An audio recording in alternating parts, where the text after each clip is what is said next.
Let me show you all of the character customization options in Forza Horizon 6. So here I have the first time of creating a character in the game, and we'll be able to change our character preset. You can switch between all of those options. Then there's a body type, three of them. You can pick first one, second one, and third one. You can see it on the character right here. Then there's a skin tone. You can change between 5 different skin tones. Sorry. And we can then go into the hair. There's a few different hair options that you can choose from. Then there's hair colors, also many different options.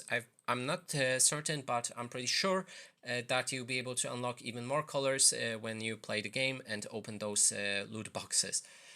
Then we have prosthetic arms or legs. We also have amplifications in the ears that you should see right here. Then we have the identity. You can put it between 3 different options. After that, we can move to the next step, and I think that is all for the character customization when it comes to body. You'll be able to also change the clothing, and you can unlock more clothing by playing the game. And that is basically everything. Thanks so much for watching.